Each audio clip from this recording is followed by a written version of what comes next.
Lovely good morning. It's yet another interesting Wednesday edition of the Camnet Breakfast Show, Governance, Policy and Politics, with me, Patrick Soko, and my co-host of the day is Makokwa Kozi. Good morning. Good morning. Thanks. It's beautiful to be here this morning. I'm happy to be here. As I have already put it, it's the Wednesday edition of the Camnet Breakfast Show, and we're happy to be here. We hope that we do get to interact with our viewers out there as we discuss a lot of interesting issues on this morning's program. Interesting. So you too, our dear viewers, will be opening up the phone lines later on the program so that you can get interacting with us. But you can also do so by sending us that message on our Facebook page by telling us where you are watching us from and just your views as we invite our guests later on the program. It is a fully packed program and we guarantee you nothing but the very best. Now let's go straight into our first segment, which is the Health Corner with Dr. Mufaya. Keep it on Camnet.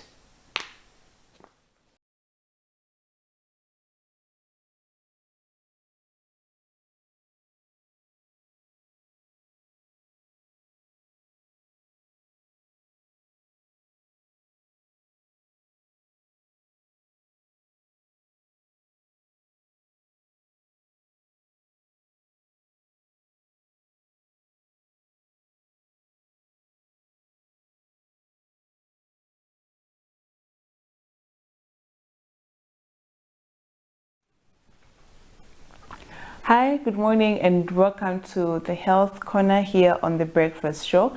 My name is Dr. Nakubiana Mufaya. So this week we are talking about typhoid fever, and yesterday we talked about some of the risk factors of getting infected with typhoid, and we say that usually transmission is through the fecal-oral route. So people who stay in overcrowded places are at risk of getting this infection. So more especially those that stay with somebody who has the infection, the typhoid fever, or those that live near a sewerage and they drink water that is from the borehole or from the well. So these are some of the risk factors. The other risk factors are that people who have HIV or other infections like malaria or schistosomiasis can also get this bacteria because their immune system is very low, and so they are not able to fight off other infections. So today we'll talk about some of the signs and symptoms of typhoid fever. So how can you know, or how can you tell that you have typhoid fever?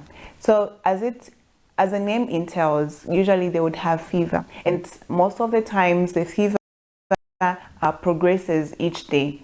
So you might find that you have fever today, tomorrow the fever will be even more. So it's like the fever keeps on increasing each day that comes. So that is one of the classic symptoms of somebody who has typhoid fever. So they would have fever that keeps increasing every day. If you check the temperatures, you find that the numbers are increasing. They would have constipation. So it usually affects the intestines, so they would end up having constipation. So if they don't have constipation, they would have diarrhea. So it's either you have constipation or you have diarrhea. Sometimes the constipation might start first and then later you have diarrhea.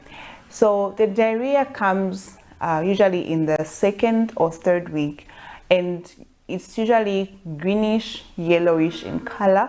And sometimes you might even find some streaks of blood because it might cause hemorrhage in the intestines. So it's important that you look at the type of diarrhea that you're having to be able to tell the doctors when they ask you at the hospital what kind of diarrhea you have, because it's important for them to be able to treat you and to diagnose you. The other symptom is that they might have weakness, they might feel weak, they might feel fatigued, they might also have other symptoms of coughing and just body pains, joint pains. So all these are some of the other symptoms that a person who has typhoid fever might present with.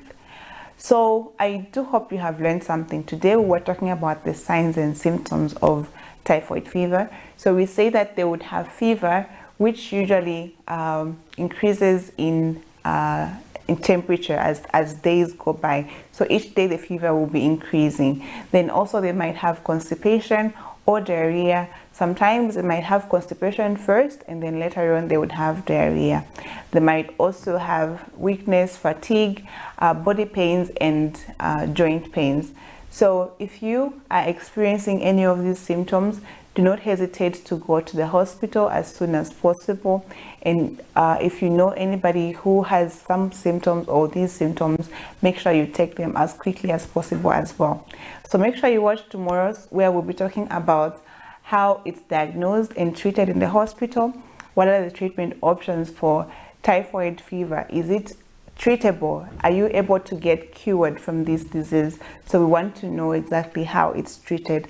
So make sure you watch tomorrow again. Invite your friends and invite your family members as well to watch. And if you have any questions, you can reach out to me on Facebook at Dr. Nakubyanamfire, or you can even watch the other episodes on my YouTube channel at Dr. Nakubyanamfire. I'll see you again next time. Stay blessed and stay healthy.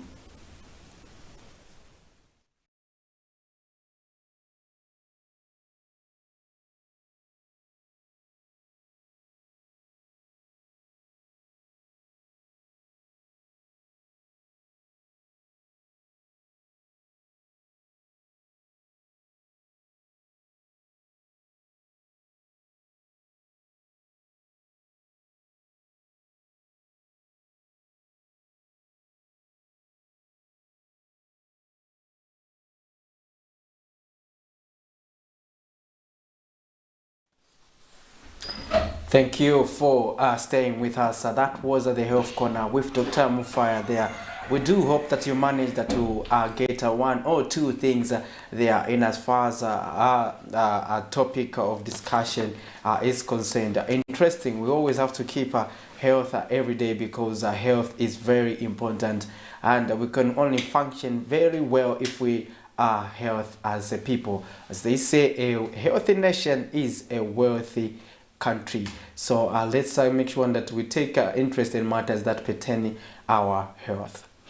So that is just our first segment on this particular program. Remember, you are watching the Camnet Breakfast, and we are live on channel 274 on DSTV, channel 25 on Go TV, and on Topstar we are on channel 106. We are also live on our Facebook page, which is Camnet TV, and also our YouTube channel, which is Camnet TV. Those are the platforms you can catch us on, as we give you nothing but the best of what is happening around us as regards current affairs.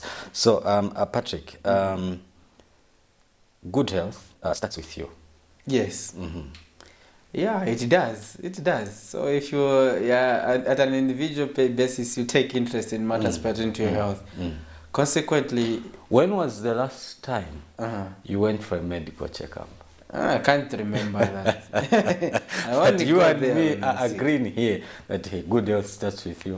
Yes. And it's not only you. I also don't remember when I last went for a medical checkup, but I think that's where it starts from. Yes. You need these medical checkups so that maybe you can detect any diseases earlier. Yeah, you're right. But don't you think also sometimes there's in as much as health practitioners encourage us, but when you go there, you just say, I'm okay, but I want to say, they'll say, can't you go very serious? Not him. And I think it just discourages you, the fact that you have to go and queue and just to wait for a medical check. When you are feeling well, and you are seeing people that are not feeling well on the queues waiting to be attended as well, others are behind you, and I think that would discourage some. Maybe with the coming of the health insurance NEMA, now maybe you can utilize part of those resources to go for a medical checkup. Yeah. I think those who qualify, you are able to go for that because it's not only public institutions that are accredited by NIMA. We also have other private institutions where probably they'll be less congested. So I think you can utilize such avenues to make sure that you get a checkup. So now, before we go to that other segment, because I want us to look at the money market before we get to zoom in the headlines now. On the money market, we have to know how our culture is performing, and it is as follows. And we are saying that $1 is buying at 19 kwacha 43 ngwe and selling at 19 kwacha 81 ngwe. The Great British Pound is buying at 24 kwacha 0.37 ngwe and selling at 24 kwacha 85 ngwe. The euro is buying at 20 kwacha 92 ngwe and selling at 21 kwacha 33 ngwe. And the South African rand, which is a twin to the Zambian kwacha, is actually buying at 1 kwacha 05 ngwe and selling at 1 kwacha 07 ngwe. And this is your money market as of today morning, and as per finance institution that we monitor, they vary from one financial institution to the other, from one bureau de change to the other, but they trade within the same ranges. They may be differing by some cents here and there, but at the end of the day, this is how kwacha is performing against other major convertibles. So that gives you an idea. If you want to change your dollars, this is at how much you'll be trading at. In case you want you are in business, because the business community are the ones who utilize these exchange rates most of the times, because they will have to look at various avenues to say, how am I going to trade while I'm in South Africa, while I'm in Botswana, and everything. So the dollar becomes a medium of exchange. But there has been concern, and during the just ended COMESA summit, because we did hear the president of Kenya, William Ruto, indicating that it is important that Africa finds a common ground pertaining to issues of currency, because you find that sometimes the currency, despite you having your own goods and services, you start now looking for other people's currency. The other people's currency in this case was meaning the dollar. It is the United States currency, the euro. These are not African currencies, but we have to trade using those currencies. But he said, no, there's a need for discussions around a common currency for the African continent, so that you can make trade easier, and unlike a situation where when you want to buy something from a neighboring country, you need to start converting your money into dollars, and that sometimes tends to affect business, because at the end of the day, you're just giving strength to these other currencies. And he also talked about modes of transmitting money, and making sure that money is easily sent. Like, sending money hasn't been easy. You remember we had just the common one was Western Union. Now we are moving to other, at least we have quite a number of payment platforms. But under the African Development Bank, we are being told that there's a African facility that is being put in place to make it easier for countries to trade using the African Development Bank.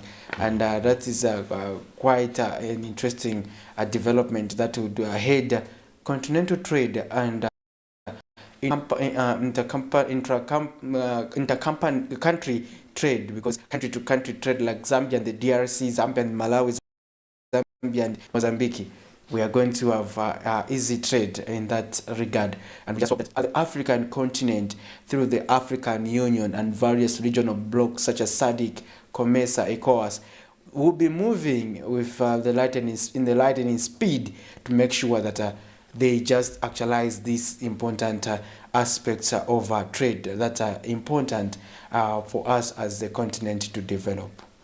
And I think that by bringing in one currency for the continent, it will help stabilize prices of certain goods and services. Because if you are paying $100, for example, for 1 liter of fuel in Botswana, it should be the same currency, the same amount here in Zambia, and it should be the same. I don't know how that will work as regards the dynamics of each country's economy, but I think that the one currency will help us to try and harmonize the prices of certain goods and services.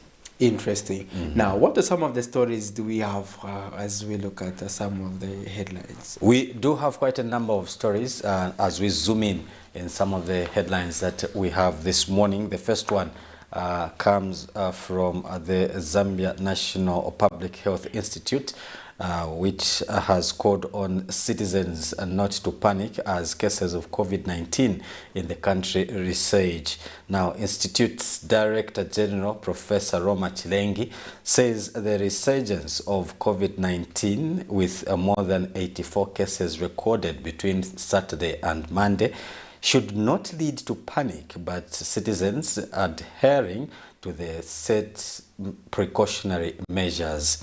Now, Professor Chilengi says the country is better positioned to curb any abnormal surge of the virus, explaining that the surveillance system for the country has been heightened. We have details in the following report. Friday, 5th May 2023, the World Health Organization ended the global emergency status for COVID-19 more than 3 years after its original declaration. The pandemic, which has claimed more than 6.9 million people world over, has resurfaced in the country, with 84 cases being recorded on Friday, 9th June 2023, out of 1,556 tests. On Monday, 12th June 2023, 24 cases were recorded out of 1,045 tests conducted. Despite this narrative, the Zambia National Public Health Institute, through its Director General, Professor Roma Chilengi, says this is no time to panic but to adhere to the set preventive guidelines.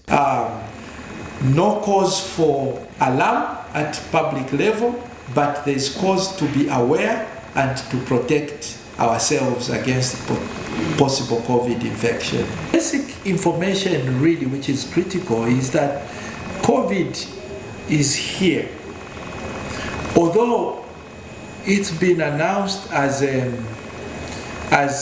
being no longer a global health threat, it doesn't mean the disease has disappeared. It just means the relative impact of the disease is reduced. In our context, that means, for example, although we saw this flaring of numbers in the past week, nobody has died from COVID. Now, that is not to say people must ignore it. We actually want people to be aware that COVID is still a threat. In fact, we want people to be very cautious, especially now that the season is changing. COVID is also a form of common cold. So when the weather changes, you expect colds to flare up. Professor Chilengi highlights that despite the cold season having an impact on the cases of COVID-19 in the country, corrective efforts are on board to enhance its surveillance against the virus. He says the country is better positioned to curb any abnormal surge of the virus, explaining that the surveillance system for the country has been heightened and called on citizens not to relent in adhering to the COVID-19 preventive guidelines. So what we are doing as an institute, which we've been doing all along and now we have heightened, is to make sure that people who present with symptoms to the health facilities, they are tested for COVID as well. And if they test positive, we want to get that sample so that we take it for genetic sequencing so that we can understand what variant may be causing the infection. Otherwise, we are in heightened surveillance mode so that we can count accurately the numbers. Nelson Zulu For Camnet News, Lusaka. Thank you very much. So that is the first story that we are zooming in this morning. It talks about COVID-19. We saw over the weekend that there were some 84 cases that were reported from Saturday to about Monday. And a lot of stakeholders, of course, have raised concern about the resurgence of this particular virus, which wreaked havoc some 2 years ago when it was first discovered in China, and it spread all over the world. A lot of people, of course, lost their lives to this very deadly virus. Patrick? Yeah, you are right. The COVID-19 pandemic is back. No, it has never even gone. So the issues that the COVID-19 has just become part of some of the diseases that we should be experiencing as a country. And it manifests itself in form of a flu. So the COVID-19 pandemic, in as much as it has now been declared as it's not a global epidemic, as by the World Health Organization, it still means that the COVID-19 is so much alive, and it is still affecting us. The only difference, however, is that at the moment we have seen that through the various interventions that were put in place by the government and cooperating partners, the COVID-19 became manageable. So in that, for example, we had vaccination. So Zambia was able to achieve a herd immunity, especially, for example, even places like Lusaka. In terms of vaccination, we had more people getting vaccinated. So to the extent that even if you have contracted the COVID-19 pandemic, it may not affect you compared to at the time when you were not vaccinated. So this is what has been helping us to be able to fight this pandemic. And you can still get a second dose of the vaccines in case you want to do so at the nearest health institution, so that you completely immunize yourself against the COVID-19, because at the end of the day, so there is also somewhat they say you need to observe in terms of the COVID-19. You can take your prescription that are in terms of the basics. You just identify to say, I have this code. Probably I can wear a mask to protect others. You can equally say, okay, let me make sure that I wash my hands every time, and then to make sure that you protect yourself and others, because these are some of the issues that were recommended: masking up yourself and safeguarding the family, your friends, and everything. So that's what you can do if you notice to say some of the symptoms. We're now familiar with the symptoms of the COVID-19. Sure. Yeah. So in case you would want to give your perspective on that story, where the professor was just emphasizing and assuring us to say, in as much as we have the COVID-19, where it is still manageable, they are managing the situation. You know, the cold season is a time when this COVID-19 tends to be severe, and we had various waves, and in that the virus has been mutating into something different, so just adjust itself to strengthen itself to be able to attack us. But at the end of the day, we have been managing this virus, and we were at the point not until recent that we had no case of COVID-19 in our health facilities. So we just hope that as assured by the Zambia National Public Health Institute, we will be able to contain this new resurgence of the COVID-19 pandemic. Now, I want us to also look at the topic of discussion of this morning, and this is where we are looking at should UPND cadres be monitoring CDF projects? What are your views on that? Because this is a story that has continued to also make the headlines. I remember it started over the weekend with, it actually started way back when President Hakainde Hichilema said, take interest in CDF, and we saw UPND youths from across the country in terms of the party leadership coming together in Lusaka to just affirm that they will be monitoring CDF projects. And this was followed through by concerns from the members of the general public. Now, talking about concerns, let me read through this story where the Movement for National Values and Principles has warned that instructing youths from the ruling United Party for National Development (UPND) to monitor the Constituency Development Fund (CDF) to implementation and other areas of governance such as the health sector may give birth to acts of cadreism. In an exclusive interview, Organization Chief Executive Officer Joseph Kunda says the recent directive given by the UPND youth chairperson at a recent press conference needs to be addressed by senior party officials before chaos is created in the country.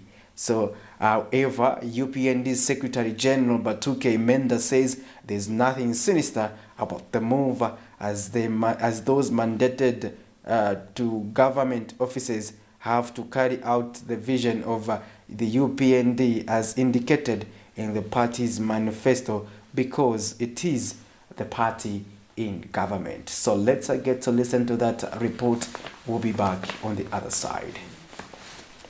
On Sunday, 11th June 2023, ruling United Party for National Development UPND National Chairperson Gilbert Liswaniso addressed a gathering of party youths and leaders in Lusaka with a directive for them to go across the country and monitor the implementation of development projects under the Constituency Development Fund (CDF). Mr. Liswaniso further directed them to monitor other areas like the health sector and ask questions when complaints like the lack of medicine arise in order to protect the party.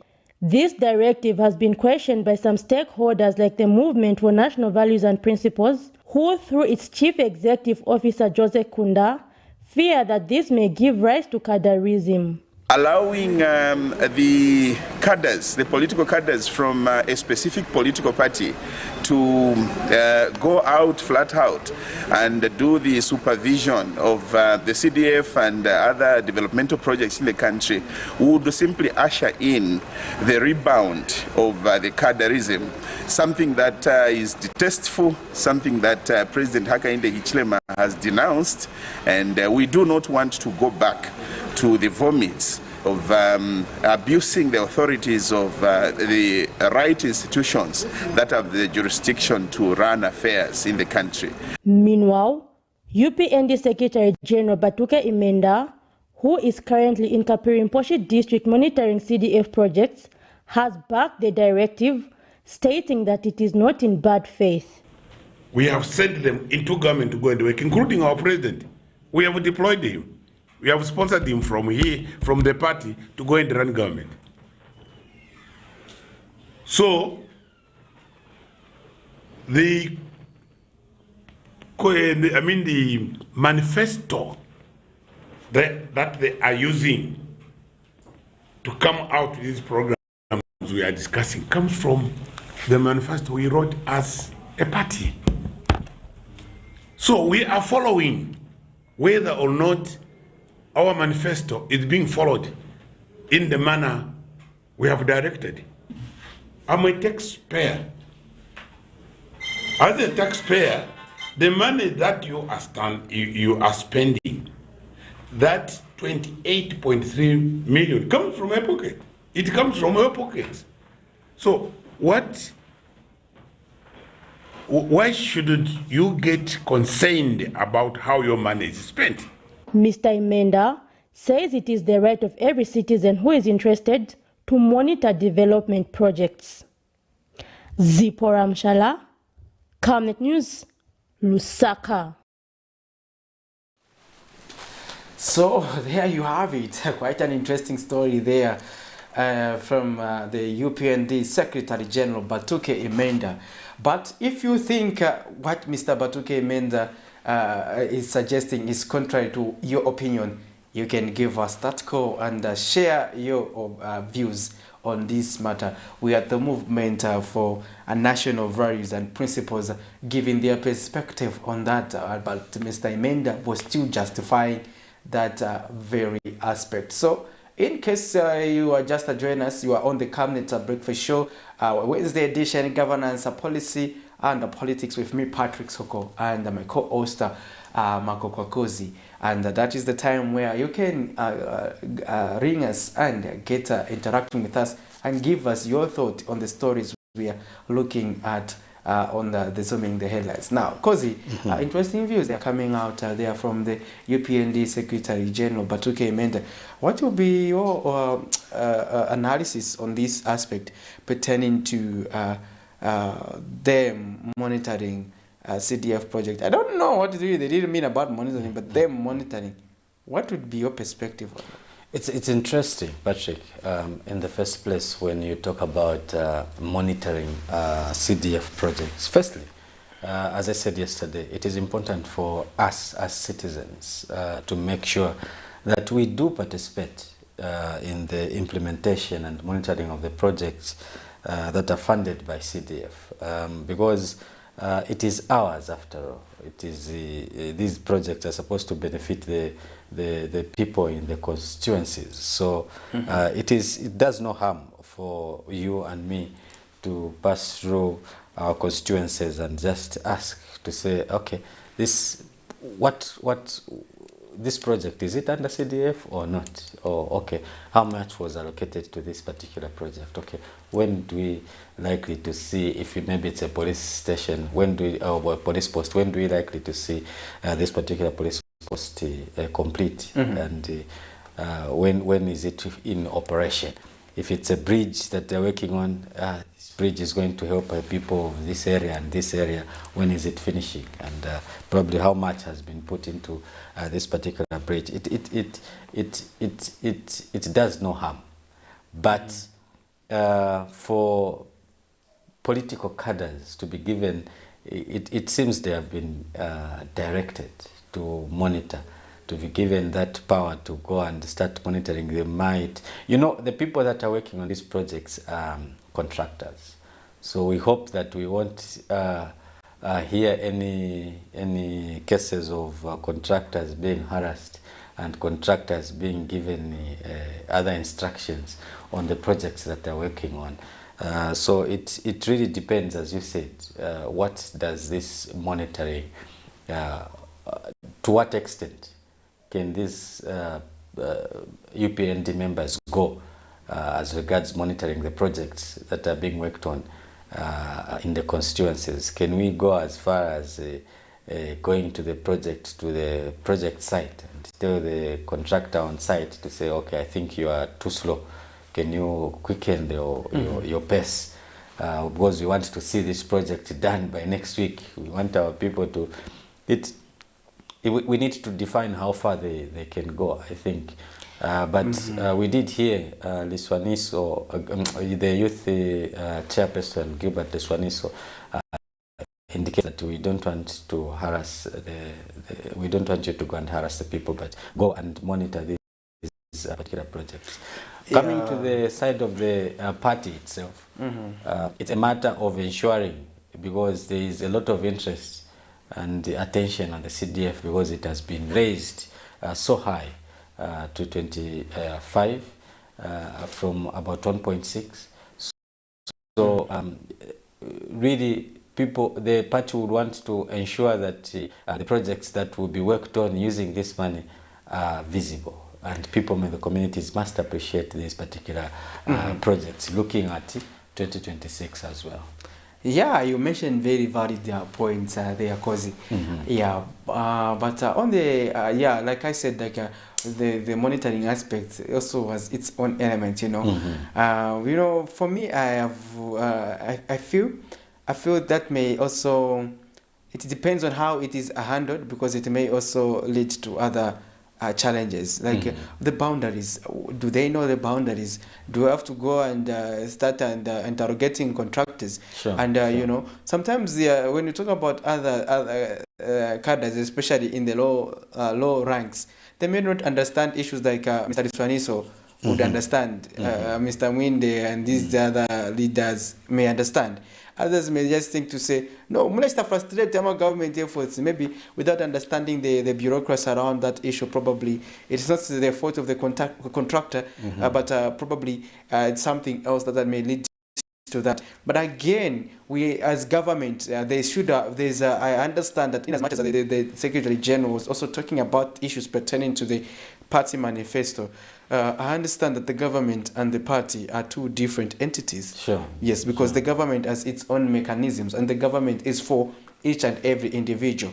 Now you can imagine the chaos that we can bleed as a country. It's not just the UPND that is interested in ensuring, seeing that development takes place in the country.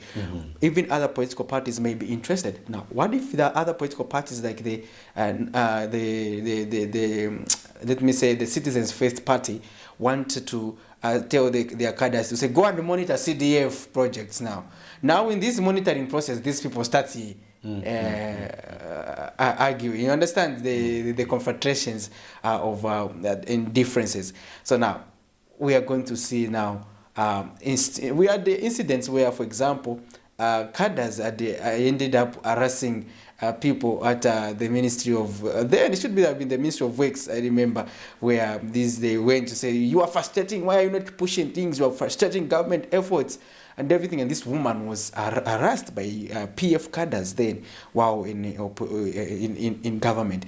And these are things that I feel we may also need to guard against, because others may misinterpret the same monitoring aspect, because government has its foresight institutions. Even under CDF, there's a monitoring aspect. It is no wonder the president, Agande Echilema, was giving out, he flagged off the distribution of vehicles under the Constituency Development Fund, CDF, to make sure that councils or those are charged with, departments charged with the responsibility of monitoring projects are able to monitor. They do not have an excuse to say we do not have transport.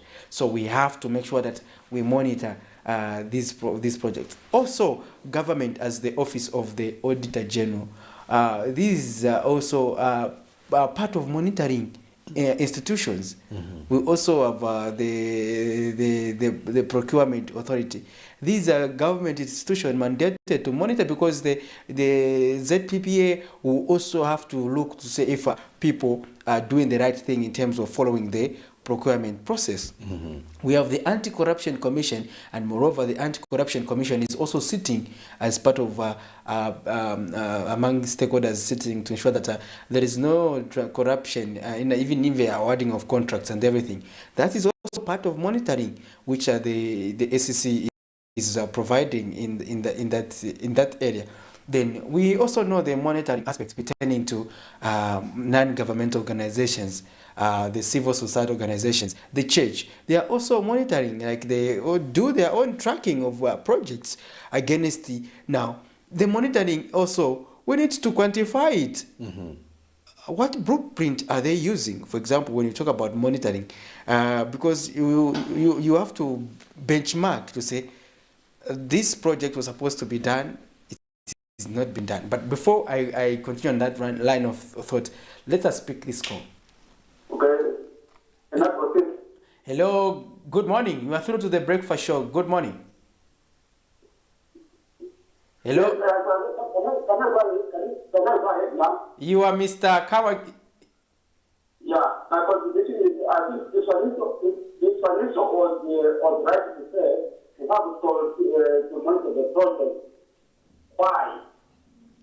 Because like this, we have seen some abandonment of the project, which was left by previous government. Council was there,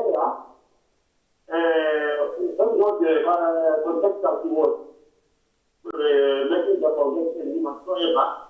But from that time up to date, Council was not following. There's a lot of people, not the cadres, but it's definitely the children of some people who can be responsible. Not the council alone. Those people are full. Thank you.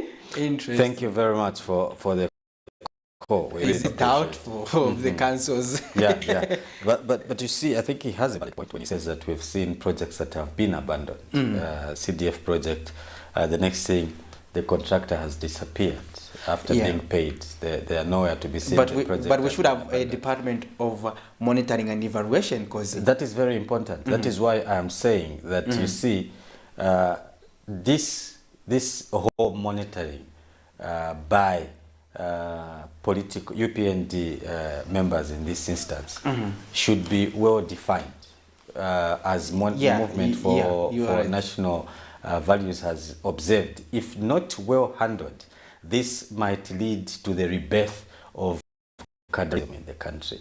We don't want to see a situation where youths from the UPND go to monitor a project and then come back and said, no, that person you gave that particular project is a member of this political party. So that's revoke the contract. It must be well defined. Even as the UPND members are going on the ground to go and monitor projects, they must understand their boundaries. They must understand that there are other monitoring agencies, as you have put it. Just 2, 3, 4 a month ago, we were seeing those Toyota Land Cruisers at the showgrounds that were being distributed to all the constituencies. For what purpose? It's for monitoring. So they must understand that there are also other people that are monitoring. There are other agencies that are monitoring these projects. Besides, Cozy, the other interesting aspect is that they will be benchmarked. Sure. We gave a project to the UPND cadres carrying a paper to say, this project is supposed to run for 3 months. You are overrunning, you are running it for 10 months. What could be the problem? Are they benchmarking? But that's what monitoring and evaluation is about. Sure. It's about benchmarking, and that's what these others who have been tasked with that responsibility have to be doing, and they are doing, to say, no, Bwana contractor, in this case, you are why we have given you everything you need to use, but why are you failing to be on site? Why are you dragging the project? You can question that. Sometimes you may end up questioning things that are straightforward when, for example, there is no money, and you are saying, why are you not doing this? You understand? That's why you need to know where is the entry point. Mortuary. That's why the right institutions, they will know. So even because this thing at the end of the day, they will be audited. They say, you said you have budgeted for a mortuary in Chawam. Where is a mortuary? I think those are serious questions that we'll be asking under the Constituency Development Fund, CDF. Because so you also have to understand the scope of this project. Sure. You are a cadre, Cozy, and you have benefited with a loan under CDF. So you want to monitor yourself now, and you want to monitor yourself and evaluate yourself. You are not paying the loan. You want to monitor yourself. There are all such scenarios. We should understand that the scope of CDF is beyond projects. It's big. CDF has so many components. Now, if we are just going to narrow the conversations around a storing project, we should understand. Even people who are benefiting from CDF loans, for example, you may have an interest. You are a card. Are you going to monitor yourself and say, I'm not paying this loan, so I should pay? All those issues need to be, but if you have independent institutions, they will remind you, but Cozy, you got this loan. It is a revolving fund. Others have to benefit. So pay back the loan. As opposed to you being in forefront, discrediting others, and so that you make others afraid of you, saying,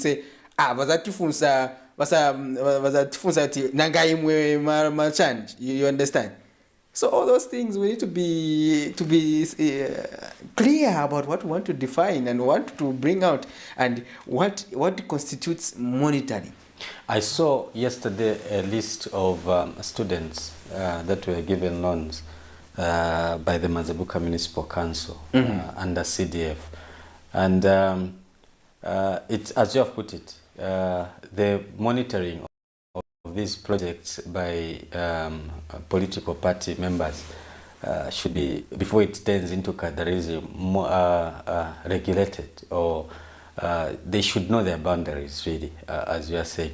Imagine we want to monitor the members of the children that have been given these bursaries. Then you are going through the list, and then you start to discover, Oyo, ni mwana wa branch chairman, waija political party. You too, dear viewers, can give us your thought and perspective on our topic of discussion and other stories that we are zooming in. We did look at a story where the UPND Secretary General Batuke Menda was justifying why cadres should be monitoring projects. Now, let's also look at another interesting story that we have this morning. This is a story pertaining to the Acting Minister of Finance and National Planning, Charles Merupi, has clarified before Parliament how the 65 million kwacha and 57,950 United States dollars forfeited from businesswoman Faith Musonda moved from the Anti-Corruption Commission (SEC) to the Ministry of Finance, then later to the Ministry of Education for the payment of bursaries. Mr. Merupi says that the Ministry of Finance and National Planning issued instructions to SEC on the 25th of February 2022, in which the SEC was instructed to transfer the consolidated funds to Control 99. He says that the Anti-Corruption Commission, in line with the directive, the Commission transferred the said funds on 3rd March 2022 into the kwacha and United States dollars warding account. And Acting Finance Minister says the Ministry of Education applied for supplementary provision of approximately 73 university education to meet a supplementary requirement for the Ministry of Education, which was presented to the National Assembly and duly approved. And we'll also look at this other story where the Examination Council of Zambia, ECZ, has warned all those who will be sitting for the Grade 9 external and general certificate examination to desist from engaging in examination or having their results nullified. ECZ Public Relations Manager Nicholas Nkua says the council does not delight in nullifying results, but that it will not hesitate to do so whenever it observes malpractices. Mr. Nkua has also warned that teachers who are in the habit of engaging themselves in examination malpractices to be on the watch and to watch out, as the ECZ will get to them. So let's get to zoom in these two stories. We'll be back on the other side. Madam Speaker, on the 6th December 2021, ACC transferred an amount of 65,333,046 kwacha from Zanaco account to ACC Asset Forfeiture Kwacha Holding account at Bank of Zambia. It came from Zanaco. On the following day, on the 7th December 2021, ACC transferred the $57,950 from Zanaco dollar account to the ACC Asset Forfeiture US dollar account bank at Bank of Zambia. Because the statement I gave indicated the money coming from the forfeiture accounts held by ACC at Control 99. Now, I've got one stage before that, which is coming from there. So if you are looking for where ACC deposited this money, go to Zanaco. On the 3rd March, ACC then transferred this money, the 65 million, from the ACC Asset Forfeiture Kwacha Holding account at the Bank of Zambia to the Kwacha Consolidated Fund, that is Control 99 at the Bank of Zambia. So yes, because he was right in saying that it was cash that was forfeited, deposited in Zanaco. Okay. On the 3rd of March, the other amount in dollars was transferred from the Bank of Zambia ACC account to the Consolidated Fund. And on the 15th of March, Ministry of Education applies for supplementary provision amounting to the amount I talked about, 73 million, under the university education provision, of which, when we made that up, because we had to make up the 73, 66 came from this forfeited amount and the rest from the rest of our government accounts. As preparations for the Grade 9 external examinations and general certificate examinations for 2023 have intensified with only a month to go, about 283,458 candidates are expected to sit for the examinations. However, examinations in the past have been marred with malpractices, which has seen ECZ nullify results for over 9,000 candidates who wrote their examinations in 2022. The Examination Council of Zambia has since appealed to all those who are expected to write their examinations next month to adequately prepare and not be tempted to engage in any malpractices, as this will result in the nullification of their results.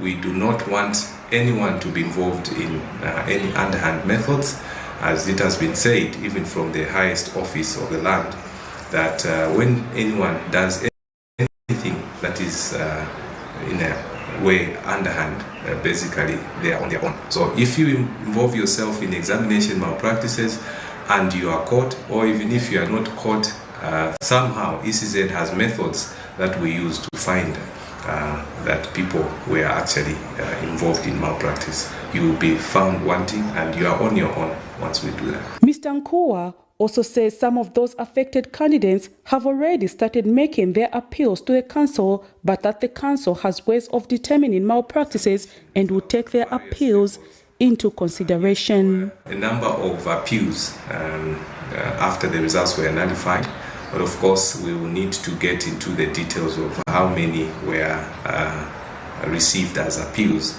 But when the council reaches a decision to nullify results, there is overwhelming evidence that candidates were actually involved in examination malpractices.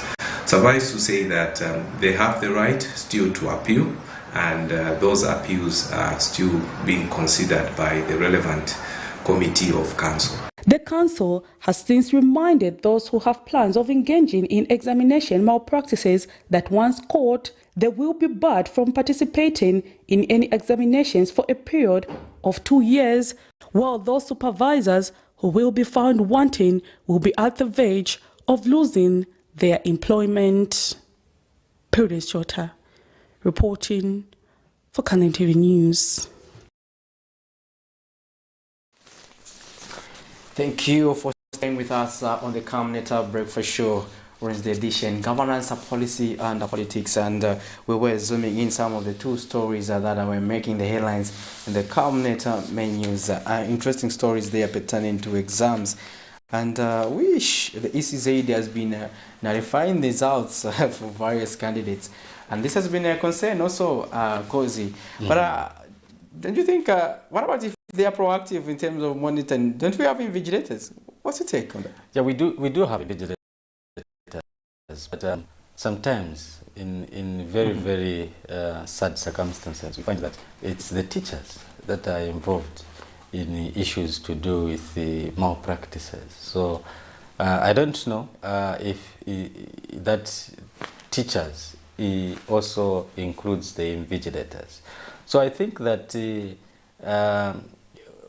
punishment must be a little bit stiffer, especially on teachers that are found in engaging themselves in malpractices. And also, I feel that the ECZ must tighten up on its security as regards exam papers, and they must find best ways of engaging teachers or schools or whoever is in charge of holding these papers from the time they move from the ECZ to these schools. I think that is the period where you get to find papers leaking on the streets. So I think that that process also, even the strong, what do you call those,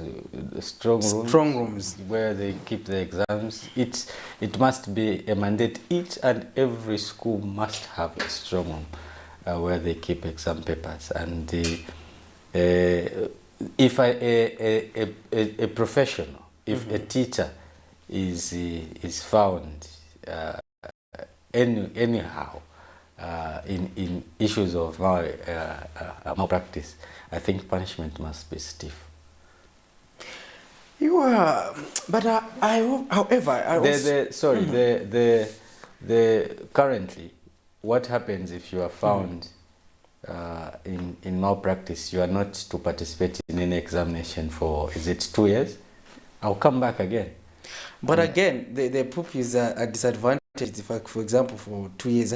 But now, this is a classroom of, let's say, for example, 60 people. So, how did you determine that? Now, if you are the only one, because you did not use any leakage, you were writing using your brain now. Should you be disadvantaged? Because I think that has been the trend also. If you discover that there is malpractice, then you have found somebody who is engaging in malpractice, I think. So you can't come to a class and say, okay, Shava Mozika wala nizonse. No. We have seen schools that, for example, the entire school. Yes, actually, that is what I'm... But now imagine you, with your hard work, you've been studying and everything, because this school is, and you should be disadvantaged. In Shava Mozika wala nizonse is not the right approach. Shava Mozika, yes. I like that. Because you come to a school and say, okay, there was a leaked paper at this particular school. Everybody who sat for the exams, no.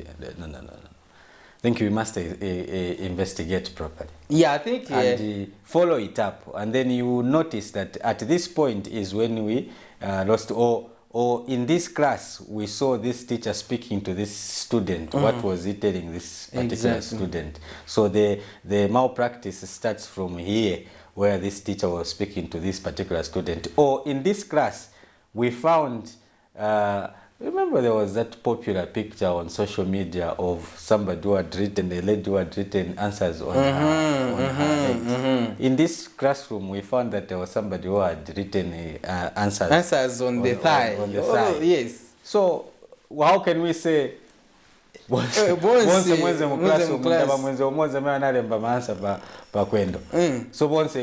nishishava zaola ano I think so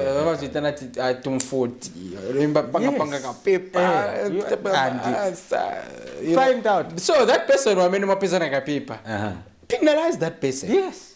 Don't affect the next person who is not involved in that. Who has worked so hard, sleepless. Remember, we used to put our legs in the water. Just to make sure that you do not sleep. Those are things. We didn't have these energy drinks then. We could put our legs in. So that you don't sleep and make sure that you concentrate. You stand and that as you confront the exams and in the morning. Somebody from the SZ comes and says, "You're all of the entire class." Because that one on the first desk had leakage. I think there must be proper ways and systems. Also talking about that, for example, it's about time as a country we move. We should have, for example, during examinations, classrooms should be fitted with a CCTV. Sure. Because we have advanced, because these CCTV cameras are cheaper now. The Chinese are manufacturing these like bubble gums. So you just put in each and every class, which is running exams. Yes. You can even hire. There are companies that are supplying that. You can hire a company to say, set a CCTV monitoring system for us for the classroom. Or you delegate schools to make sure that they have these. Yes. They should work towards this. During examinations. Actually, that's where I'm going. I think that it should be policy now for every school to have CCTV cameras in examination classes. Where they know that in that hall we are going to have exams. Fitting CCTV cameras, that not just the CCTV cameras that are not working. Where we come and monitor and see, okay, it's working. So because you will see, because they are asking someone to say, yes. You see people talking. What's the problem? Then you go, you can go and say, let's check out on those two. Yes. You go and say, what are you discussing? You understand? You're not supposed to be talking. I think at universities that is there, where we would see that there are cameras. Yes. And they see someone. Sometimes you are just writing, you just discover that your friend, someone just comes and picks your friend, says, stand up. They go and exculpate themselves, you understand, as opposed to inconveniencing everyone else there. Yes. Because what that does that you know, you don't know the stress that they are causing on these people, you know.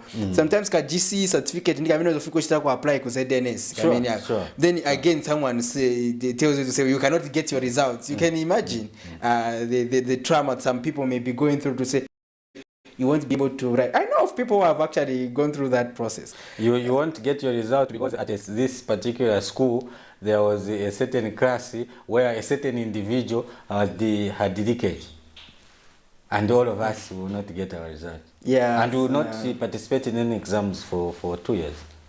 Yeah, so those are things I think we need to really pay attention to, and we can move on. This is we are advancing as a country. This is the 21st century, and talking about that, especially examination. Even for headmasters, it will make it easier to see what the teachers do when they are there. So just go there and he just gives a book to a pupil, write notes for friends, chako chimpapira pakona. You know, so all those things, those are things that that system can help us with. And also security. It will help us in terms of security and knowing suspicious issues around the school. There are children or pupils who smoke, who abuse alcohol while at school. All those things, if schools have good security, those things will be captured. But you know, we do not pay attention to such things, you know, as a country. And it's the time we start advancing to that direction. What are some of the stories we're looking at there? We do have a story from the Anti-Political Violence Association of Zambia, who has urged the Zambia police to act on cases of political violence, which they say have continued despite calls from President Hakainde Hichilema to end the vice. Now, speaking to Camnet News, Organization Secretary General Davis Zulu says the latest case in Matero constituency, where Secretary of the Lusaka Tigers Football Club, Geoffrey Nyanoka, was allegedly assaulted by some alleged United Party for National Development, UPND cadres, makes sad hearing. Now, this is after Zulu refused to print extra membership cards which the alleged cadres wanted in order for them to vote for their preferred candidate who was standing for chairmanship of the club. Another story that is in the headlines this morning comes from the courts, and it says former Patriotic Front PF Secretary General Davis Mwira has pleaded not guilty for corruptly possessing 102,643-year-old Lusaka lawyer Anita Mwitwa.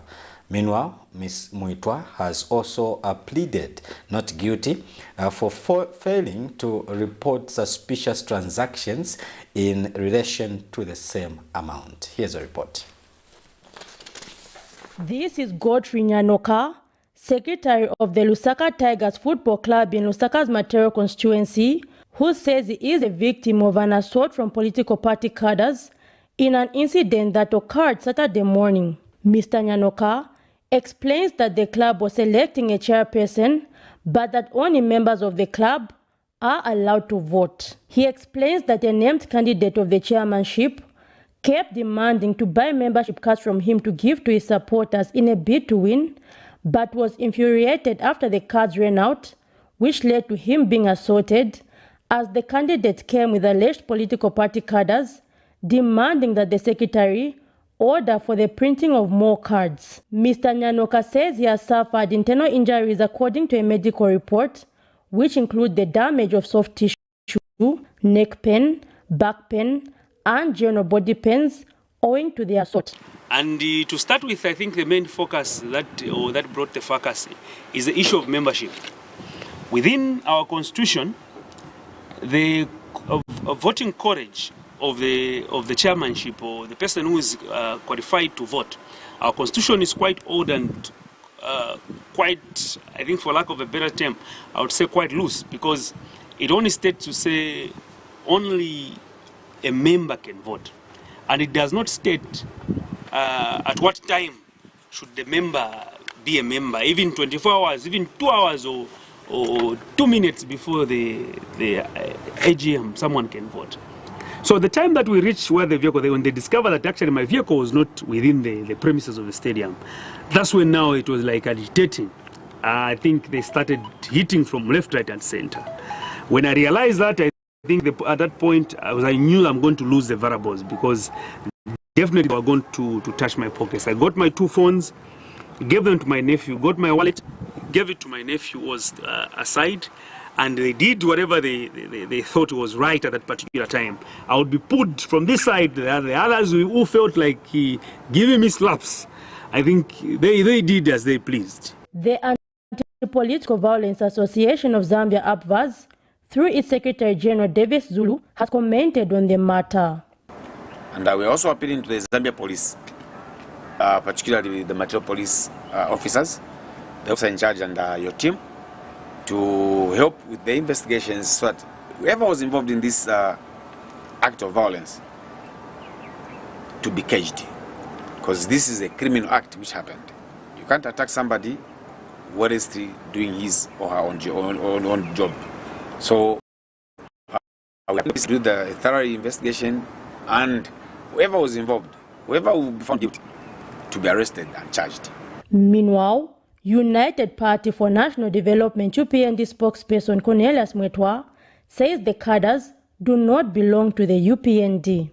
So we as UPND would like to disassociate ourselves completely from those alleged unfortunate incidents. We don't have unruly and violent. We don't have. If people are going to run amok because of instigation by someone, let it not be attributable to the UPND. No. We don't have such cadres. The victim has called for the perpetrators to be brought to book and be made an example of. Zipporah Mshala, Camnet News, Lusaka. Former Patriotic Front Secretary General Davis Mwila has joined the queue of those facing corruption-related charges before the court of law. Mr. Mwila appeared before Chief Resident Magistrate Davis Chiwili Tuesday alongside his co-accused Annie Mwetwa, a Lusaka lawyer. In the first count, the former Patriotic Front Secretary General is jointly charged with Anna Mwetwa on allegation of possessing over 1 million kwacha, a crime. While in the second count, Anna Mwetwa, the Lusaka lawyer, is facing a charge of failure to report suspicious transactions contrary to Section 45 of the Financial Intelligence Act No. 6 of 2010. The duo is accused of committing the offense between the 1st of January and the 31st of August 2021.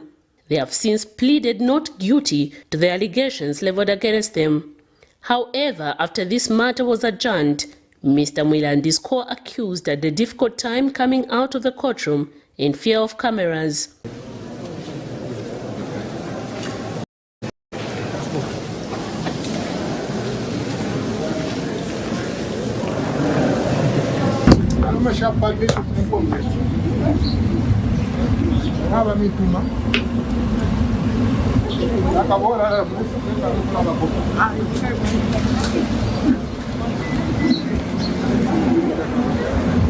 The duo is expected to appear before court on June 30, 2023 for their commencement of trial.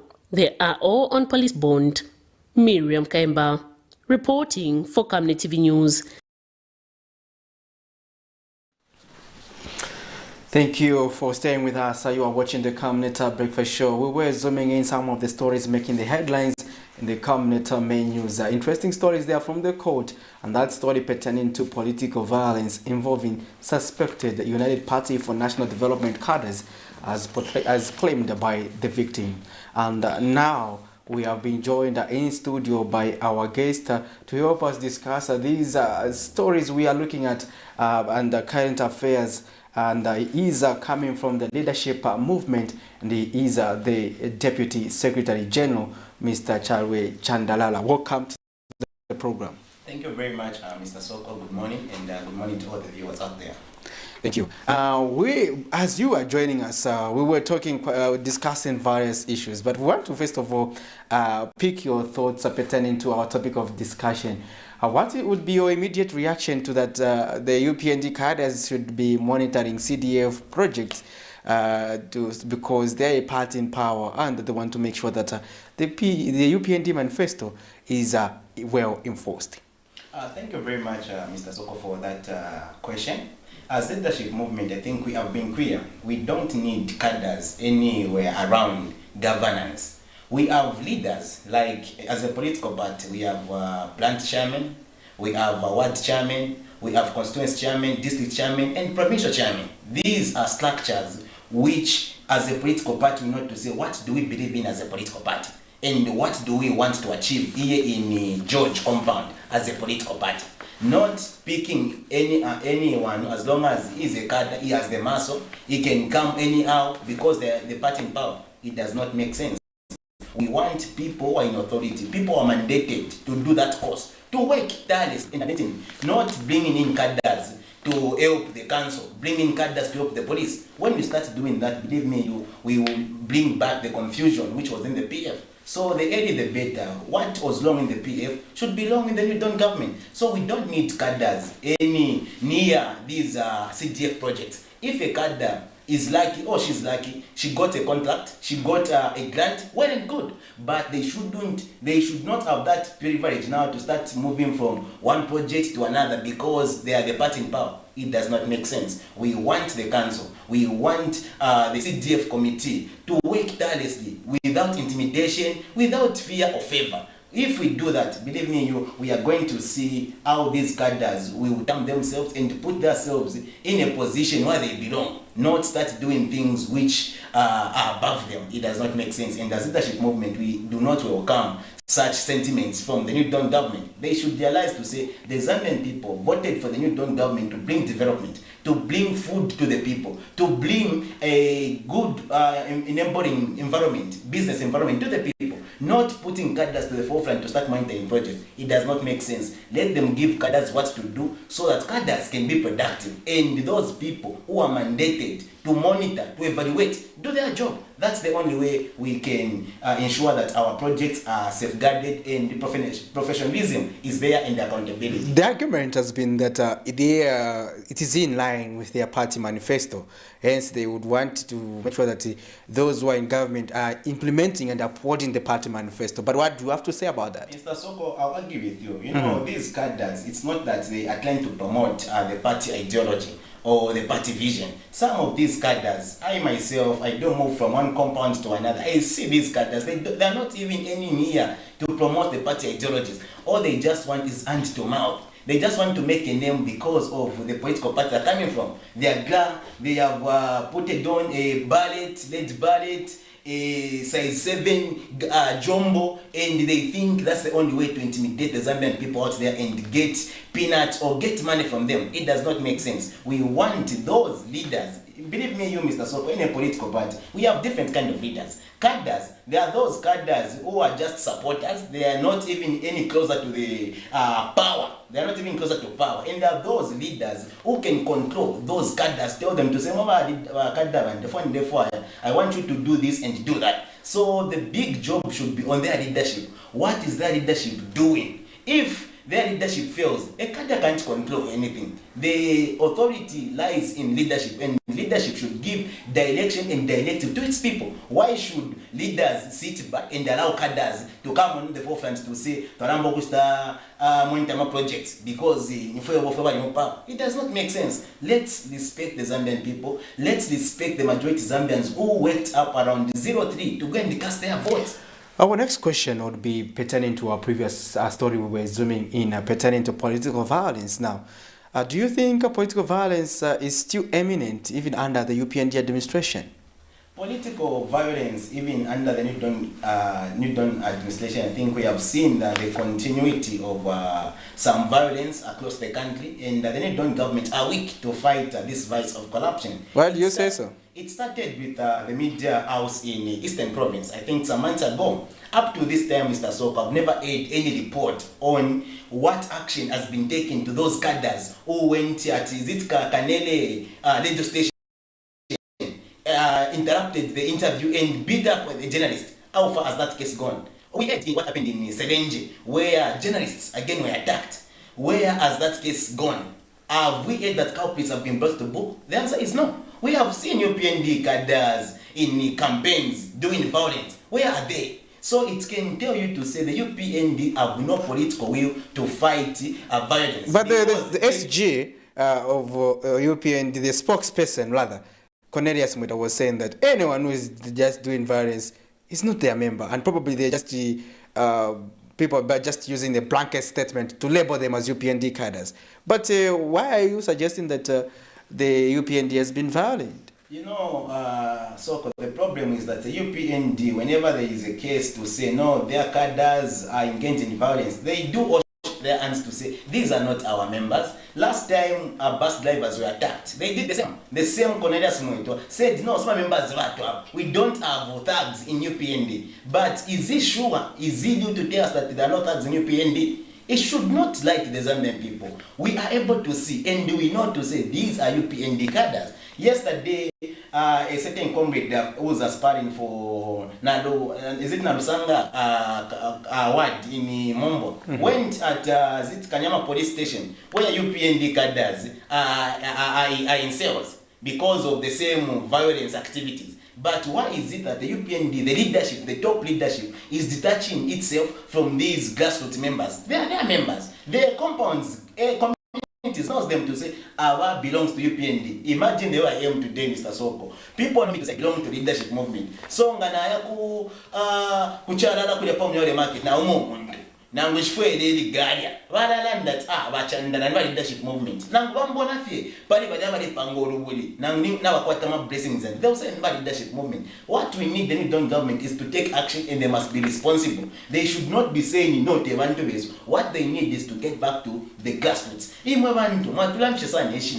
if you're not our members, we need to find the root cause. When they go out there, they do an investigation. They will find out that yes, these are their members, and the reason they're engaging in violence have nothing to do. They were told to form cooperatives. How many cooperatives are active today? How many grants or how many funds have they gotten, and how sustainable are those funds? Nothing. So no wonder they're getting back in bus stops, in markets, to get money from poor Zambians hand to mouth. It's not a solution. We need to put this energy of young people into production. Give them jobs. Yesterday we saw, is it yesterday or the day before yesterday, the ZDN Zambia Army names which came out, names which came out. We as leadership movement, we don't believe in such recruitments. We want recruitments to be on merit, not recruitments based on paper. We need to go back to the Kaunda government, the new government, whereby umuntu namuna kwatama kana kwatan NRC kutamze Dennis. Today, so we need to be asking ourselves, Viki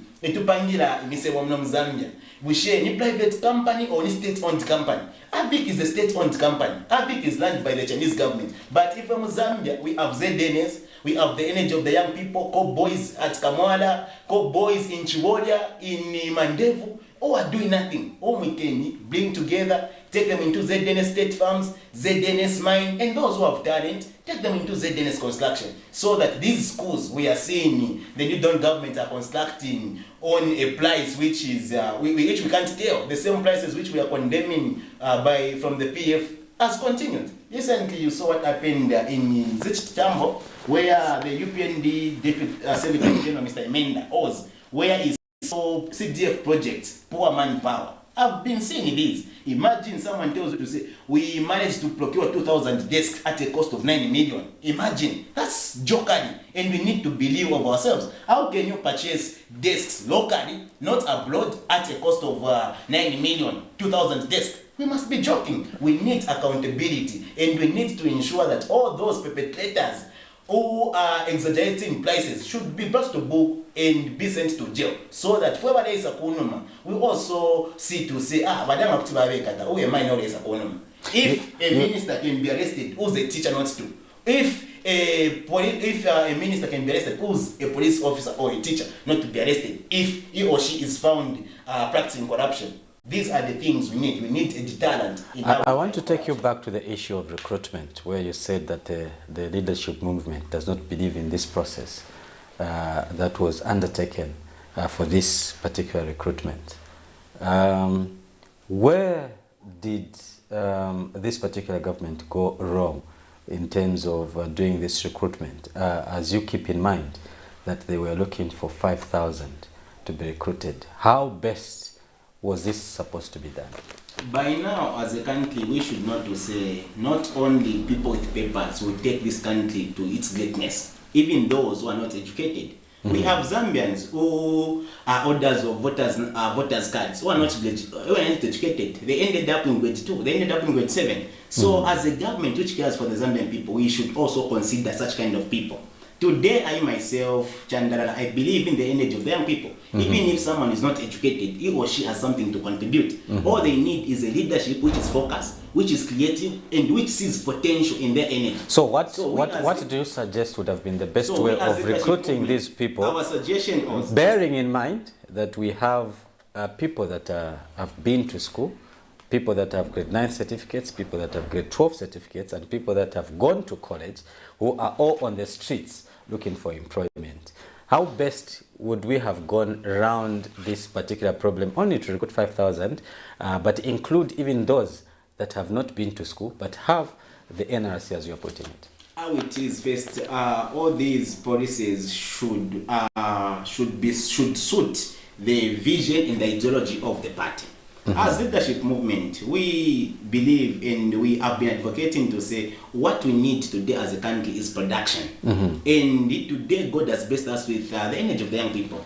We go in Kanyama, in Mtendere, we'll find the energy of the young people. And today God has blessed us with minerals. Today we are seeing new mines which are being discovered in Mpika, Lufunsa, Zambezi. We are seeing all these mines which are being discovered. A Sujilite in Chembe, and Zambia National Service today has no manpower to take charge of those minerals. So we as a party, we propose to say, instead of us moving from one country to another to beg, why can't we take charge of our young people, of our land, of our natural resources? If Zambia, we were serious enough, this 1 year, 6 months, 1 year, 8 months of the new government in power, first thing we go for primary jobs. Jobs which will not consider papers, job which will only consider patriotism, loyalty, NRC. That's all. Not to whatever youth kukopa belt, abaishiwa kuimba kopa, kuba fefe mapiki na mashavyo. Those are the same young people we need to go to save our youth. Ushamule umfamune femla Black Mountain ya ile miwila. How many friends of yours have you lost by Black Mountain? But we have land in Lufanyama. We have land in Mpatama, Turuansha, and copper is just on the surface. So we need you to take you there under Zambia National Service, so that ya copper mwakula mbamoja, tuwakula sunga as Zambia National Service, tukakwata Mineral Reserve Agency. The same way tuwakwata FRA. Peasant farmer ngalima mataba, alisa kwa FRA ashtisha. Government ya sunga through FRA. That's the same way we need to be thinking 58 years of independence. We must have a Mineral Reserve Agency, so that Sujilite, not Awena Chikoto, Mwense, UPND Council Chairperson, may enjoy Baker. We need Zambians to be enjoying. We need Zambia to be enjoying the gold which is in Kasenseri. Today, when you don't government, why you to say Kasenseri to Alivika Kwama soldier, we are waiting for an investor. But today, as we speak, abantu kuja balesenda gold. But abantu amaskupa muntu na government na yena if busy to say no, we want to extract a debt. That's when our economy will get back in the Champions League. But as long as we cannot work on debt, we are going nowhere. But we as leadership movement, we wonder and we think to say, let's have it to para. Why is it that we Zambians, we are the enemy of ourselves? We need to love ourselves. We need to be patriotic. The same art our forefathers had, Dr. Kenneth Kaunda, Ali Mwangang Kumbola, Godwin Mbiku to Stella Wanika, it should be the same art which should be in us so that we can revamp and liberate our country. It does not make sense. Imagine a population of 20 million Zambians. So just I think 2 days ago, I saw a post on Facebook. Someone was asking to say, Zambia, busheta muyipusha mutamunfenso nyokweba ati if akwate nkondo tafichula ngefo munechula imwe tamwa benkondo muchalo lesa imipana na landi imipana energy ya misepela. But why is it that your people go to bed without eating? These are the questions which I myself and the party I'm coming from, we think and go through to say we have a solution, and the solution lies in our country, and we have the power. All we need is a leadership with a mindset which believes in production and local solutions, not puppets whereby ngabatu pere fitenge ba America, batu pere ama t-shirts, batu pere ama voters. The moment batu sala ama voters wa America buy something working up at door to say wachanda leadership movement. We funded you for 20 years, so we need our money back. So we need tax breaks. Eventually, no, me as a caring government, I want to attract investor confidence. So what we do to the mines is that today, going forward, mines will be given tax breaks and tax holidays. You start seeing Anglo Mike and start coming to say, no, Mozambia, now more business is conducive. It does not make sense. Let's put the interest of Zambians first. If we do that, we have no doubt that we can't fail to pay off this debt we are having, and we have no doubt that we can't fail to create 4 million jobs for our people, and also recruit these teachers and nurses after we have made money from our natural resources which God has given us, and the energy of the young people which we have as a country. Others have argued that Zambians may not have the capacity to actually, for example, run the affairs of the mining sector. What would be your justification for that? So-called Zambians, we have the capacity. It's the mindset. The mindset is our enemy, because we have technocrats who are educated, who come on this platform and tell the Zambian people to say, no, it's impossible, we can't run our mines, because they have embraced the colonial education which believes anything foreign is better. I myself have been moving from Mpongwe, Masaiti, Kafulafuta, and I've seen how villagers, youths do the mining activities in these areas. Vambi wafina mapiki na mashavyo, vaimba, ngani 2 meters feet punch, vasanga kwa board, vasamfya, Chinese ife mpepi, vaba musta 550 kwacha, 100 kwacha, ena pangila pwenda la meshingi. So if tulera ndapano Mr. Soko, wajaba nito waba dipa ground, aba ishive findela ndapo, with them, they have no doubt. They know to say we have the capacity. The only problem is that our government and our leaders have been lied on the colonial mentality which believes anything foreign is better. We need to change the narrative, and the leadership movement is the solution, because we have young people like in Sparks mining, in Copper Belt. Those are young people who have small minds. But if a government come up with policies to say, even government through ZDNX, we are also going to have shares and mining. We are going to see how the mining industry will change in Zambia. But for as long as we will give all sujilite, all gold, all copper in the hands of foreigners, we are not near to develop. We will keep on going to IMF each and every time. Come 2026, we'll hear UPN that now IMF, but leadership movement will be the last government. If a government, yes, will look on our strength is the land. The argument is that there's no government that does not borrow, even the developed countries. How it is, Mr. Soko, that's the colonial mentality we talk about. Tako our government in Congo, we shall America and China. Ababa liba China. Why listen genda rama uko bagi mu China bamboku start develop China. Awe. China kwebati strength yabo ni steel. What did they do? They had encouraged farmers in China to say, once a mother kwata mafamu, puti mwambo kuchako kwimba ko steel, mwambo panga ko steel, black famous ya steel, kuma farm kumieno, so that my such steel yenu ila ko government. That's how China became the largest producer of steel. If I have any about Zambia, we can follow suit. All we don't want is to keep our fingers tied to say we can't do anything unless we are Congo. Government is an institution which has many parastatal companies, many parastatal institutions which are money-making institutions. We talk of ZRA, we talk of ZICTA, we talk of so many parastatal institutions which are generating income for the government. Where we have gone wrong is that government, yes, let's just depend on tax. So tax it's to fight doing business. But I put that now it's impossible. But Mr. Soko, if I may ask you, that Panga Bridge, the school in Chinsali, Zitlobat Makasa University was built by the Zambia National Service. But in Mama understand that Mama na Chinsali District Administration Office, the way it has been built, in China, Karanshima Zambians. So we have the power, we have engineers, we have the knowledge, we have the manpower, we have the equipment. All we are lacking is a political will which would take us to our promised land. Are you saying you're not happy with the way the UPND is running things? CDF, Ndarama Pakomboni. You are not happy with that because they're saying that that's a game changer. And come 2026, you opposition political parties will have nothing to talk about because Zambia is already been turned into a construction site, and that people will say continue with this administration. What would be your justification for that, Mr. Chandara? Mr. Soko, that CDF ni game changer. People are complaining and the people are disappointed with the new government. CDF Taile Monica, CDF Monica Fioka ama party officials, those who are privileged. But Uliomundu Wakwati, about the voters card, the affiliated leadership movement, the affiliated UPND, how are they surviving? Taimonapo ama antis race over Twika Imbara Pamoto. How many have been empowered? The only people who are empowered, my UPND are linked.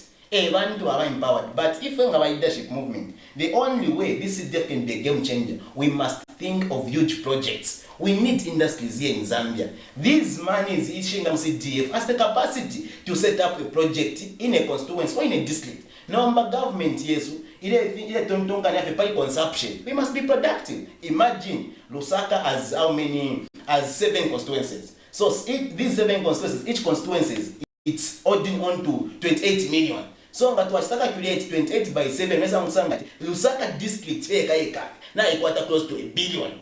But your billion corruption, Mr. Soko, even in Chawama, can you see that billion? We asking Mrs. Is that billion anywhere to be seen? That's the money. She make up in Pama paper, in Pama Facebook, in Pama TV. But we need even Uliomwana, wa kwebati, wa we shit, upon you, that's where it starts from. Minus that, Mr. Soko, believe me, it can be a game changer.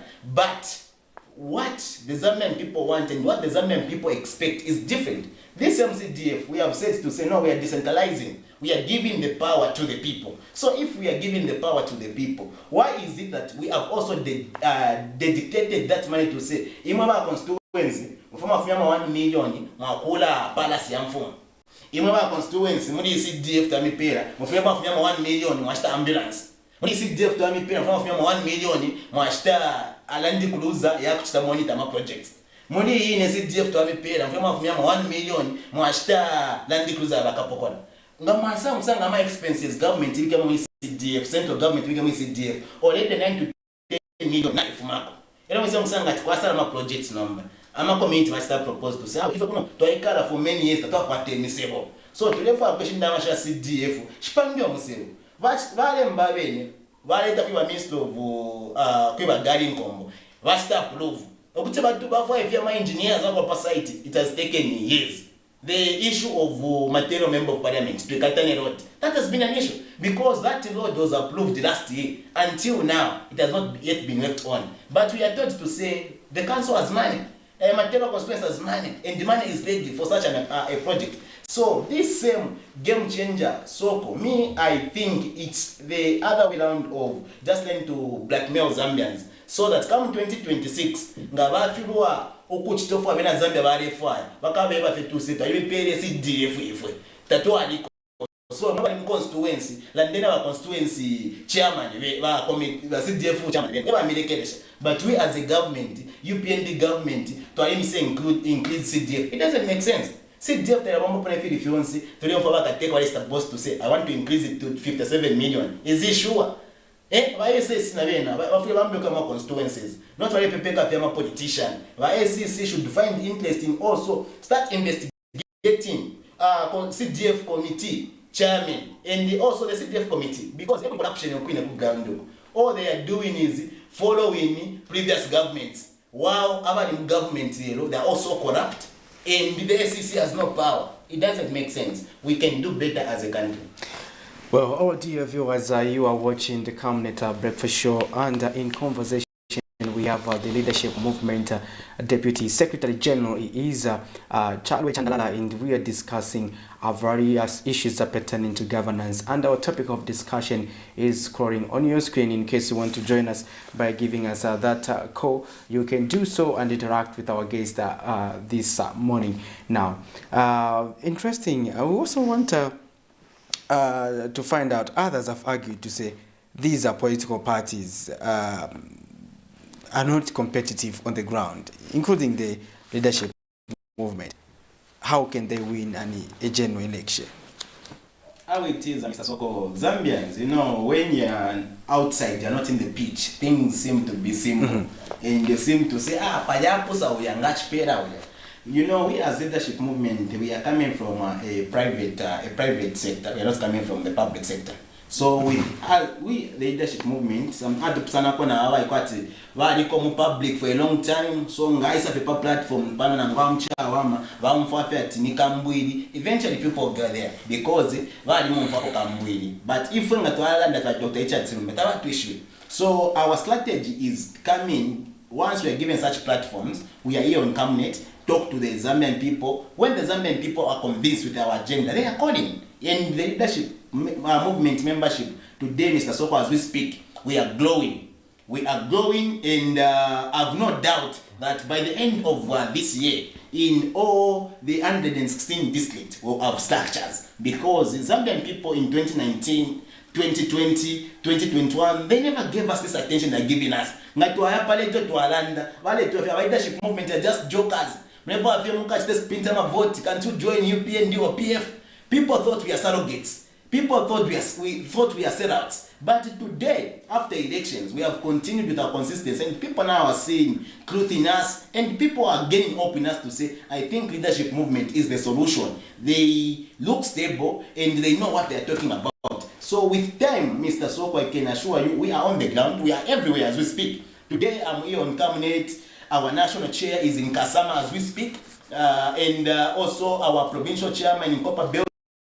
The ground. So in all the 10 provinces as we speak today, leadership movement is active. Ask people in Sorwezi or Maninga, ask them to say, which leadership movement I want. How has been your performance in by-elections? Because you have contested by-elections. Now, for example, if you amass 5 votes, Mr. Chandalala, does that amount to growth? How it is, Mr. Soko, these areas where there are by-elections, you can tell to say these by-elections are in villages, and then in villages who watch Camnet TV. I was in Insama district. In Insama district, there is no network. The entire district, there is no electricity. How do you expect Zambians to be updated to say we have leadership movement? But why did you have you talked when you joined us on set? You talked about a political party should have branches, ward, constituency officials, district officials, provincial officials. You don't have officials in those localities, Mr. Chandalala. What are you doing to make sure that the structures are intact? What I'm saying here, Mr. Soko, is that we as a party, we need to start from somewhere. It's not that automatic that when we come on set as leadership movement, eventually in all the 156 constituencies, eventually we're going to have structures there and then. The answer is no. It takes time. But you have contested a general election, and that's what if I can take you back. Yes. I can take you back. Leadership movement was launched in 2019, 12 March on the Youth Day.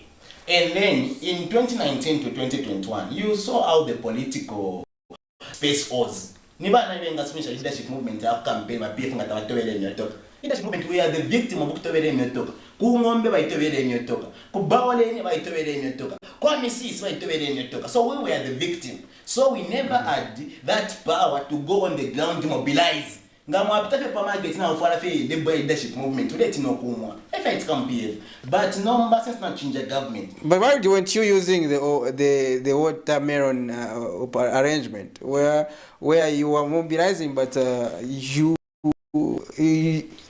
know how it is. We as leadership movement, we believe in video, and we believe to say all we can take to the people is the message and our ideology. We as leadership movement, we are not like these other political parties whereby we want to entice Zambians for them to vote for us. Ours is the message, because me I believe to say if I give knowledge to someone, then I'm thing. One thing it vote and I toilet but knowledge, message for a long time. He will use that knowledge to sustain himself or herself. So we as leadership movement, our focus is the future, not to entice, not to bribe Zambians so that they can love us. No, we as leadership movement, Dr. Sirumbe has made it clear to say, we should always focus on our agenda. What we want today is to educate the Zambian people. Even our voters, Mr. Soko, they are the problem. Because some voters they have reduced their value to a stenge material. They have reduced their value to a 2 kwacha or a 5 kwacha. So ngamawa campaign mukabwata. Once vaja like normal life ilaleka. What's the focus for campaign because wala mnapakampo ipika, panapakampo bale ipika, na panapakampo bale ipika. So inengana ana message. Imatamu ipika. No, with me, you know, I be phone in not it as a system, but to establish a few more for the sake of to motivate people, not about in habit. First thing is we need to give them the message. Akale Mr. Soko in 2021, guys, how are you? Good. Monishan, I finished my PF. For agenda PF, I put Nipamaka. You know, so what double to say, Umuntu na fari gare achpani, instead of Angelico, for PFI Mininapo, so I think they're convinced to say, I think with this ideology I can join you. Nobody Nipamaka, Alewelapo. Same applies to UPND. Nobody will fix it. Nobody will fix it. You see how Zambians were brainwashed. But if in our leadership movement, we want to educate the Zambian people. We want the Zambians to have a value. Na mwewe ni mwanela nati rise up. Nangwa fala t-shirts, nangwa punda rise up. Wala bako umuntu tu se. Walanda pa land ownership na title deeds. Walanda pa jobs kuma Zambians. Walanda pa tax breaks na tax holidays. Walanda pa support your local team. Tulafaa kwa umuntu at least pa pila zari 4. Na ishwa kwa yabi nangu imo so that nangu amwe kusha. No ba Dr. Sirumbe. Why ba passionate pa the land. Wala for mina Zambia either alisambila tasambila rich or poor akwata land zama title deeds because land is an asset. This is the kind of thinking and this is the kind of knowledge and the value we want to take to our people. Once Zambians have value, you believe me, you come 2026 that we can doubt to win an election. No wonder we are laboring a lot now to inculcate value in the Zambian people. Once Zambians realize to say we have the potential, all we don't have is the leadership which will take us to a promised land. And that leadership is Dr. Richard Sirumbe and the leadership movement. We have offered ourselves to give service to the people, patriotism to our country, not being sellouts. We are not going to be such kind of a government and such kind of leaders. We are leaders who are patriotic, leaders who want to see to it that we do what we attain the Zambian people. We are not going to fear. We have land. We have the energy of the young people. We fear. And while Zambians have given us the mandate, Dr. Sirumbe is in State House, why should we fear? The answer is no, we can't fear. No more excuses. The Zambians have also a general perspective about you politicians. They say politicians are the same. They behave like just like bus conductors. They are as if they are coming from the same family. In that when they get into office, they develop what they call amnesia. And even under the leadership movement, people may still be skeptical to say, you people are the same. No, we are not the same. You know, all this, again, I'll take you back. It's going back to the voters. You are going to say, no, we thought it was going to be easy to recruit 4 million Zambians. Give us more time. No, but that's what all these people have been saying. We remember that we had fancy slogans, 90 days, development and everything. But come when you're in government, you start seeing things from different lenses. What happens? You know the difference, Mr. Soko, with leadership movement and these other political parties? One, leadership movement is a political party which believes in nationalism.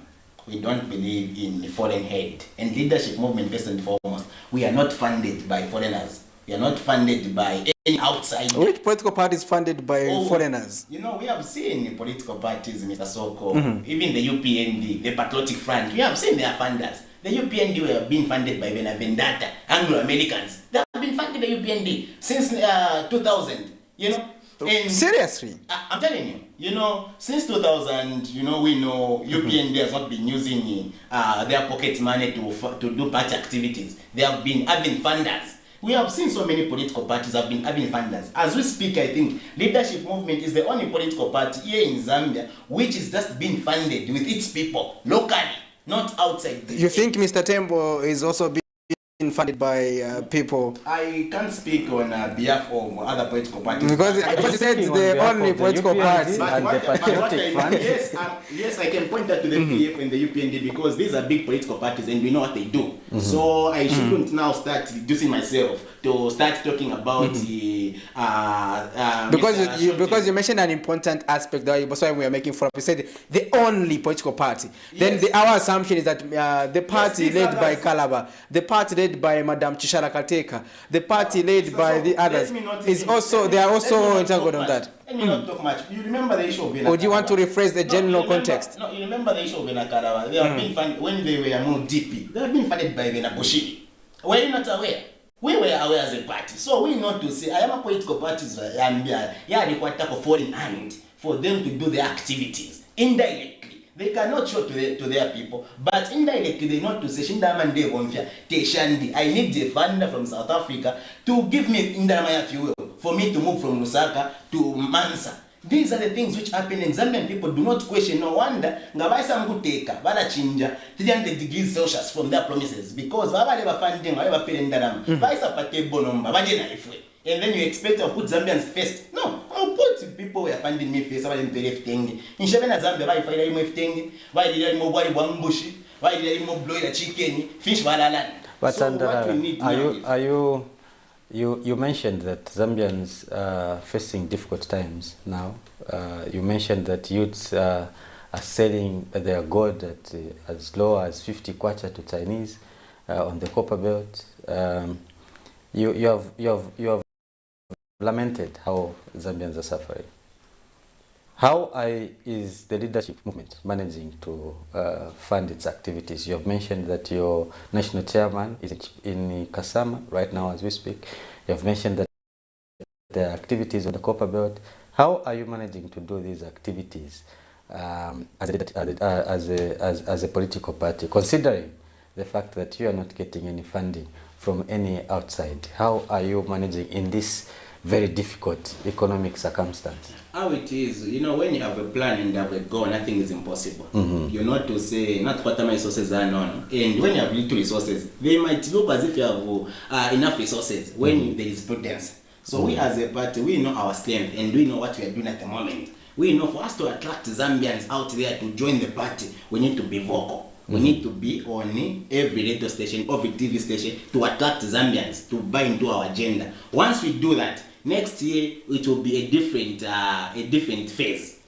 Today what we are doing is we are taking interest whereby the way Camnet management has done to give us a platform. We share the views with the Zambian people. Others are communicating to say, no, we are following the program. No, keep up the good work. So the more they are doing that, the more we are against them. So we as a party, the same Zambian people, membership do fund the party. Because if you want to become a member of the leadership movement, you pay a 10 kwacha. So that's 10 kwacha. If we have maybe 100 members in Copper Belt, they pay to my 10 kwacha. We can move our chairman from Luanisha to Redio Chengero and come back. As simple as that. All we don't want is to go with to the Zambian people. If we have the capacity to take no wonder we want the Zambian people. It does not mean that Machandanga Bafwana Suti, Nindala Mashao. Ngale mbiku ife aba mpere okwindala matusenga mama achita mo formule fire. Mufema sampere ndalama. So these are the things which many Zambians do not know, and we have realized as a party to say the reason we fail to meet our vision or agenda, it's because of the foreign hand, and we don't want that foreign hand as a party.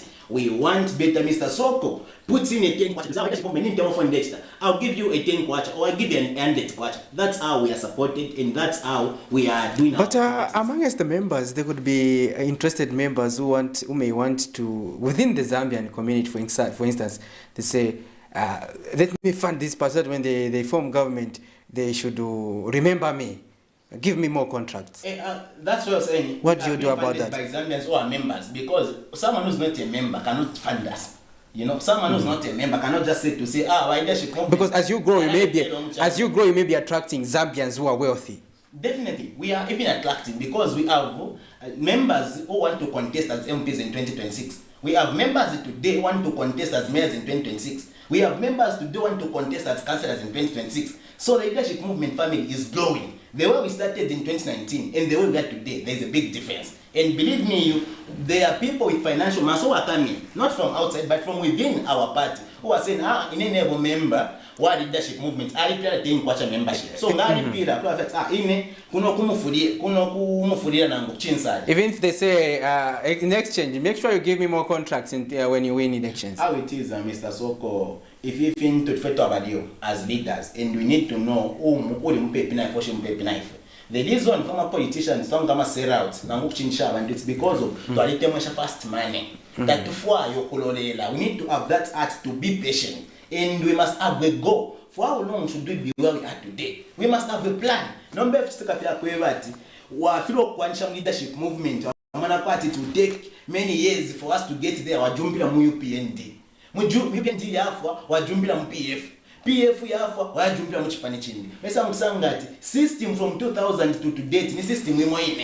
No one day interparty village change. What do we need? We need new energy, fresh blood with new ideas to take charge so that ichalo cheko pantanshi na babomba this time if finish Mr. Sok chako what why some politics ni dari if I have a famous umuntu abomba asaritaya nomba pa kufuira ni kuma politics idea na ipwa nana ana bomba shani. We need fresh blood, energy with fresh ideas who will take this country to the promised land. We are talking about 4 million jobs. We are talking about tax breaks and tax holidays. We want to thank you for making it to the Breakfast Show interview. This is where we have to call it a day on the Breakfast interview. And we value your viewership, our dear viewers, and those of you who managed to call us area. We value your support and contribution to the program.